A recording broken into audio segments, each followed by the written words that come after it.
Ontem gravei 2 vídeos e levei 2 socos no estômago. Primeiro do Fernando Horta. Num vídeo eu falei que aqueles assassinatos, né, teriam sido obra dos Kid Pretos, certo? Do Exército, porque a ideia era empurrar com conspiração e tudo, sabe? Os militares dentro desse fogo aí, sabe? No final tem uma reviravolta por trás, quando se eu vou à conclusão e digo no vídeo, sabe, que na verdade a extrema-direita está chegando, e o próprio Fernando Horta concorda e diz que, na verdade, embora os kids pretos estivessem ausentes no episódio, certo, mas o fato em si foi uma movimentação da extrema-direita para jogar dentro da situação aí, sabe, a eleição do Braga Neto ano que vem, 2025, para prefeito do Rio de Janeiro. Então, quando eu afirmei que foram os Kid Pretos que fizeram o assassinato, sabe, cheguei até a falar da esguieza, né, dos caras esguios, sabe, elegantes, entendeu? Pernas longas, sabe, chegando atirando de longe desde quando saíam do carro, sabe? Na verdade, o Horta me derruba e diz aí, rapaz, que isso aí era coisa de amador. O assassino profissional, ele chega perto e atira, sabe, a queima-roupa, entendeu? E não faz aquele estrépito todo que fizeram aqueles atiradores lá, sabe, saindo atirando, mais de 30 tiros. O profissional, quis dizer o Horta, sabe, quanto menos tiros e balas ele gasta, certo, mais profissional ele é. E o segundo soco no estômago foi no vídeo, sabe, que eu fiz sobre esse mesmo assunto, né? E desta feita, quem veio foi o Hélio Luz. Eu fiz um vídeo afirmando a situação de estado paralelo que tem o mundo de um modo geral. Eu estava falando de filosofia, certo? Mas o Hélio vem com a análise dele, sabe, de flor de pele, entendeu? E diz que, na verdade, não existe crime organizado, Estado paralelo. Na verdade, Estado paralelo não existe, porque o próprio Estado de Direito é o Estado paralelo e vice-versa, está tudo ali junto e misturado, sabe? Quando no fundo mesmo o que tem aí imperando, sabe, o Estado liberal, o Estado burguês, o Estado capitalista, é o próprio crime organizado. Aí ele derruba tudo, bicho. Se for trazendo para trás, sabe? Ele está falando ali da situação do Rio de Janeiro, mas num certo momento ele afirma, certo, que não tem Estado paralelo. O Estado paralelo, o que a gente designa como sendo, sabe, o crime, na verdade está dentro do Estado de Direito. Aí fica difícil. Porque, por noção, por conceito, o Estado de Direito é aquele que se opõe à brutalidade, à força bruta, certo? Né? Da ética de dente por dente, olho por olho, dente por dente, que prevalecia na antiguidade, certo? E ali na Idade Média essa coisa aí dá uma aliviada, e no Estado moderno é definitivamente espantado a noção aí do dente por dente, do olho por olho, onde o Estado, a lei, as instituições jurídicas, né, e as que controlam o Estado, né, o direito e aquela coisa toda, certo? Que vai fazer vai se valer da violência, certo, contra os indivíduos para manter o controle. Aí nesse ponto a gente vai tocar de novo no Hélio Luz, certo, que foi diretor de Polícia Civil do Rio de Janeiro, talvez na década de 90, não estou bem certo, mas é um cidadão já talvez com quase 80 anos, e que ontem apareceu, certo, no TV 247, no Boa Noite, não é? Um programa aí de jornalismo, sabe? Ele sendo entrevistado pelo Mário Vitor, também jornalista, certo? E onde ele, quando solicitado a fazer uma avaliação do que realmente aconteceu no Rio de Janeiro, na quarta-feira, quando 3 médicos foram assassinados, né? Aí ele se saiu com essa. Mas eu estou aqui, eu vou deixar o Mário, o Hélio Luz para analisar depois. Como eu estou com a tela aberta aqui com o professor José Arbex Júnior, certo? É um professor, salvo engano, da USP, eu acho, de ver, né? De ver aí para não estar cometendo aí erro, certo? Não sei se é da USP, né? Mas assim, pela aparência te vê que é um cidadão aí com muita idade já, sabe? Mas ele cai pela esquerda, certo? É um esquerdista, talvez um marxista, tá certo? E professor de jornalismo. E nesse momento aqui eu quero abrir um parêntese, sabe, para ver essa questão de jornalismo, sabe? Tem uns caras aí que choram, rapaz, choram, choram, sabe? Se queixam dos colegas jornalistas, sabe? Recentemente aí uma fulana aí do Estadão, sabe? Produziu aí no Estadão uma notícia, sabe? Que ela na condição, salvo engano, de editora, qualquer coisa assim, pega uma matéria de uma outra colega, sabe, subscreve, entendeu? E afirma que o Lula se meteu numa embrulhada contra o Milei na Argentina quando liberou US$ 1 bilhão, né, para a Argentina no empréstimo, certo? Depois se descobre que foi, na verdade, uma organização banqueira latino-americana, uma tal de CAF, certo? E uma corporação da América Latina, aí nesse ramo aí das finanças, certo? Onde fazem parte vários países, inclusive o Brasil. E em julho, me salvo engano, foi que esse dinheiro foi liberado e nós estamos aí já em outubro, certo? E a notícia pipocou agora esses dias, certo? E o Estado de São Paulo, outro jornal, me parece que repercutiu isso aí, sabe? E aí, então, tem hoje uma acusação na mídia progressista, sabe? De que a Folha de São Paulo está querendo, sabe? Para conseguir angariar espaços aqui de direita no Brasil, sabe? Quer que o Milei lá na Argentina de extrema direita ganhe as eleições e mandou, sabe, essa notícia para lá, quer dizer, mandou de certa forma, né? Publicou aqui e repercutiu por lá e fizeram o maior barulho por lá, sabe? A mídia de ultradireita lá, sabe, espalhou ali nos meios políticos, sabe? E o Milei aproveitou isso aí e se falou de intervenção do Lula, aquela coisa toda, etc e tal. Aí aparece o Edu Bananini, o filho do Bolsonaro, o Eduardo Bolsonaro, aí, que é é, é, o organizador nomeado por Steve Bannon, para fazer aqui na América Latina, né, para representar a extrema-direita aqui na América Latina, os conservadores diz que aqui na América Latina, entendeu? Eu sei que fizeram o maior barulho. Então vem essa história aí, sabe? O que eu penso é o seguinte, certo? A gente vive o capitalismo, certo? No sistema capitalista, em vigor, impera o liberalismo de pensamento, certo? Baseado no individualismo do sujeito, sabe? Que no extremo busca o sujeito como sendo único, não existe sociedade, o que existe é o indivíduo, sabe? E o indivíduo, então, é que tem que se virar, o indivíduo é que é sujeito da história, sabe? E vai por aí a coisa, né? E a gente vive essa realidade. E nessa realidade colocada, sabe, nós temos as instituições ditas democráticas, temos a democracia liberal, não sei mais o que aí, que nos faz aqui no Brasil, por exemplo, né, ser eleitor com direito a um voto, a escolher os candidatos que bem interessam, certo? Mas que no fundo, por exemplo, escolhe o Lula de uma banda, sabe, presidente da República para encarar a extrema-direita, certo? Mas põe no Congresso uma bancada ultraconservadora do cacete, certo? Aí não dá para entender esse sistema liberal, sabe, de 32 partidos aqui no Brasil, estou falando, certo? Que não impede o fluxo de dinheiro para comprar voto, a venda de voto, aquela coisa toda, certo? Não impede que organizações, ONGs, organizações não governamentais, interfiram também no processo eleitoral, sabe? Que igrejas, tanto católicas como não católicas, intervenham, sabe, no processo eleitoral, sabe? E nesse particular, hoje eu vejo que a luta de classe hoje tem um inimigo a mais, além dos burgueses, tem uma fração aí dos evangélicos, dos neopentecostais, que fizeram igrejas em cada esquina, sabe? Um concorrente aos sindicatos, sabe?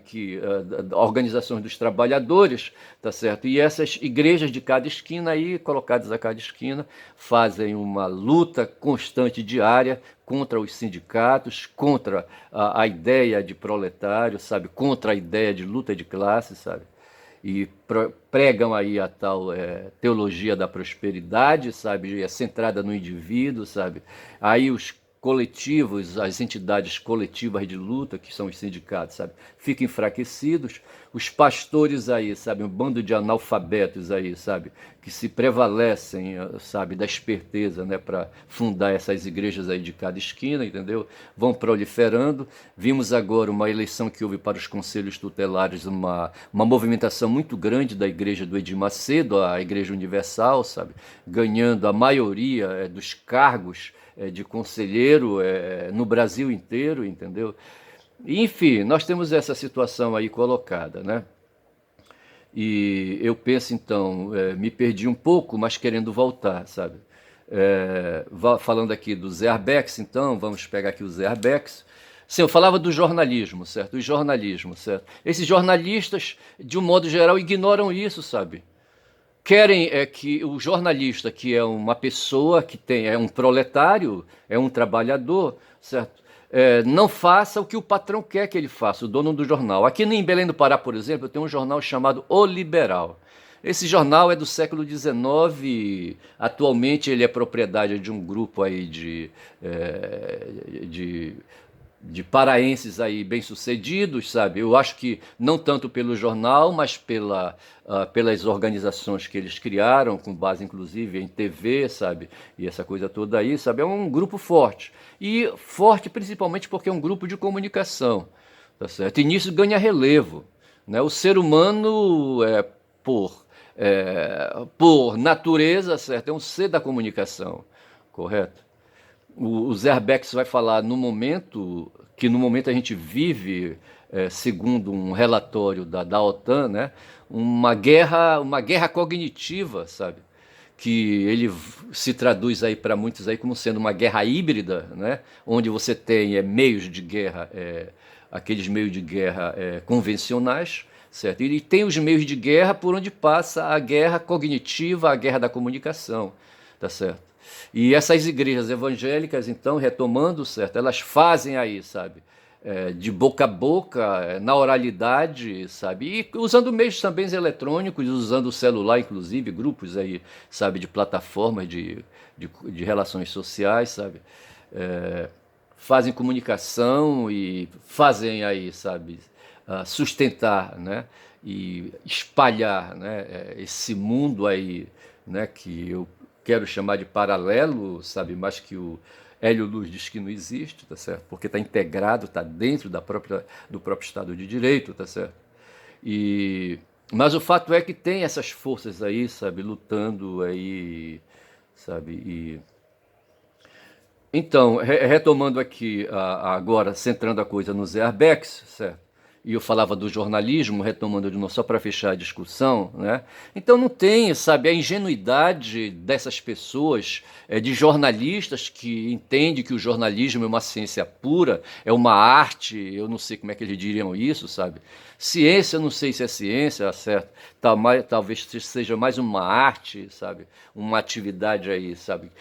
Que não é pura, bicho. O trabalho do jornalista, o cara que vai para uma faculdade e se forma, sabe, e adquire um diploma. Hoje tem uma luta aí, né, contra os diplomas de jornalista, mas de qualquer maneira vamos considerar que esses jornalistas sejam aqueles que chamam aí de jornalistas profissionais, que estão nos grandes grupos aí, nos grandes jornais e nos grandes jornais de mídia hoje, sabe, tipo Globo News e CNN, não sei mais o que, certo?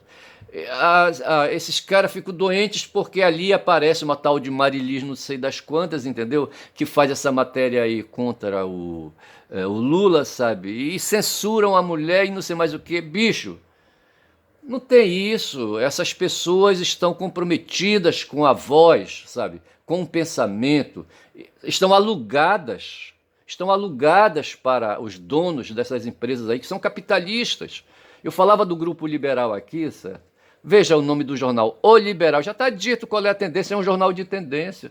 Poderia ser O Marxista, também seria um jornal de tendência, certo? E quem está dentro dessas organizações, tá certo? Está sendo pago para fazer o quê? Para ceder suas energias, a sua força física, tá certo? Para o dono do jornal. O dono do jornal compra essa força física, tá certo? Compra. E aí, o que é que vai fazer? Vai fazer o quê? Correto? Não tem, então não tem essa história de jornalista. Tem empregados, empregados que vestem a camisa dos patrões, sabe? Vestem a camisa dos patrões, se matam pelos patrões, porque entendem que com isso estão defendendo seus empregos. Então é assim que a coisa funciona, sabe? É bom parar com isso. E dentro do sistema que a gente vive, sabe, as pessoas ficarem se lamuriando, sabe?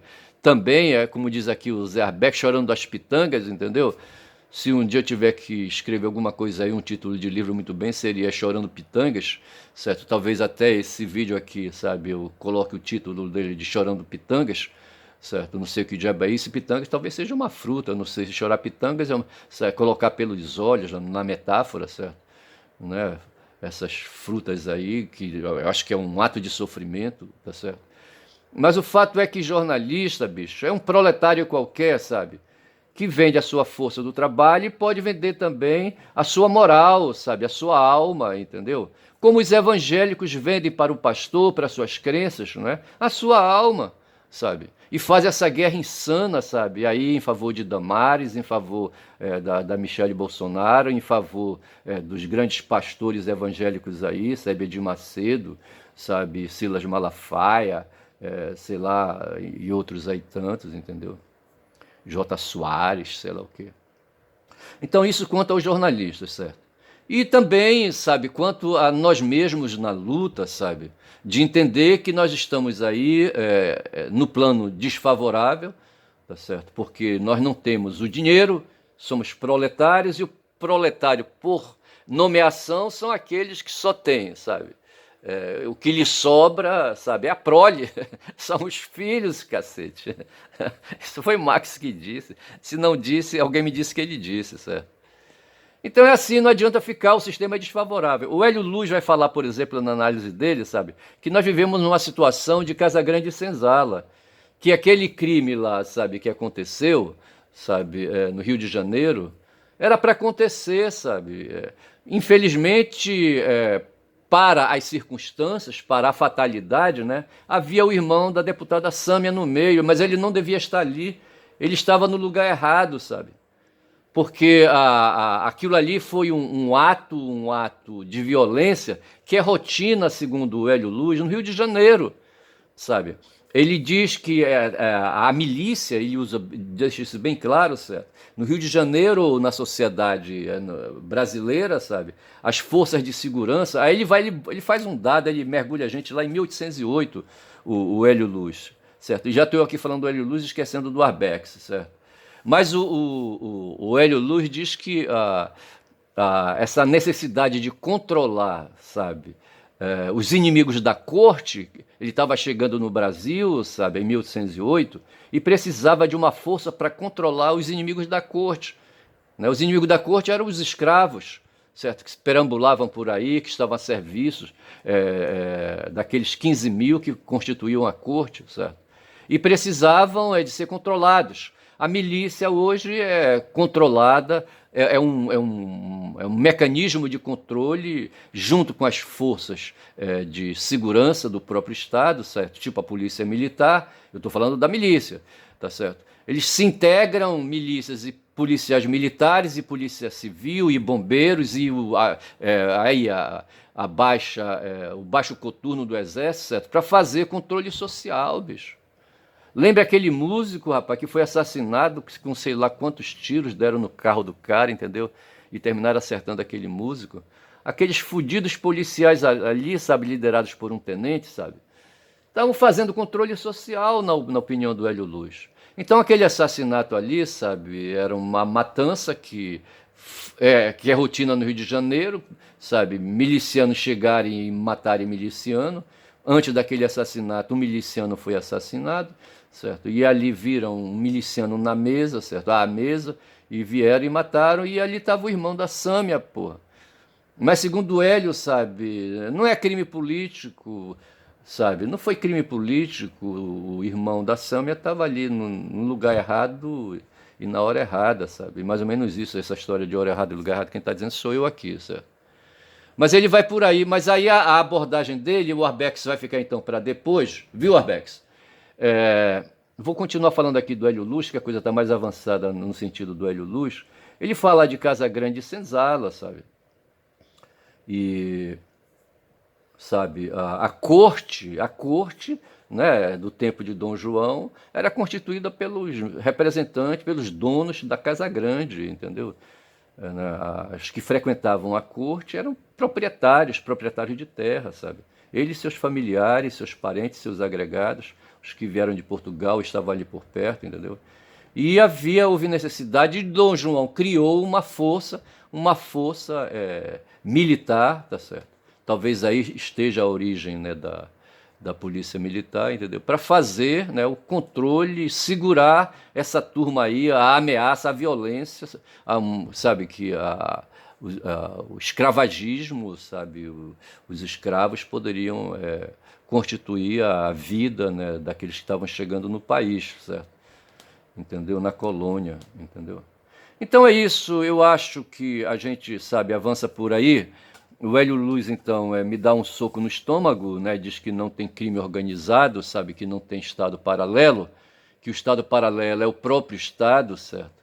E o exemplo disso é a ação da milícia, e foi o caso aí, essa ação aí do assassinato dos 3 médicos, certo? Entendeu? E milícia mata milícia, sabe? E por aí vai, né? É de fumar, tá certo? Eu paro por aqui o vídeo, desdobrarei mais adiante, né, em outros temas aí, sabe? E meu nome é Ernest, peço para vocês subscreverem, darem um like aí, sabe? E se inscreverem no canal, sabe? E compartilhar, espalhem essas palavras aí desse caboclo falador, sabe? E quando eu falo isso de caboclo falador, me lembro aí, é, Paraná, aqui no Pará, são quando você vai num caminho longo do rio, de repente você encontra um desvio e você sai cortando por dentro, sabe? Esses desvios e cortes por dentro é o que a gente chama de Paraná, certo? A água, quando vem descendo, ela vem descendo e vai percorrendo meandros, sabe? E por onde vai, ela vai fazendo canais, certo? E os barqueiros por aqui, os canoeiros, aproveitam, sabe? Para chegar ali mais perto, sabe? Fazem uns desvios, embora eles ignorem que o ponto mais curto entre dois pontos, a linha, né? É a reta, certo? Mas eles vão por dentro, cortando por aqui, por acolá, e esses cortes que eles fazem, né?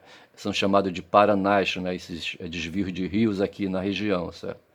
E um caboclo vinha, certa vez de montaria, eu desci um Paraná, justamente o Paraná é um desvio do rio, certo? E o caboclo, danado aí, sabe, falava pra cacete, não sei por que falava tanto, porque o caboclo acho que tem necessidade de falar, certo?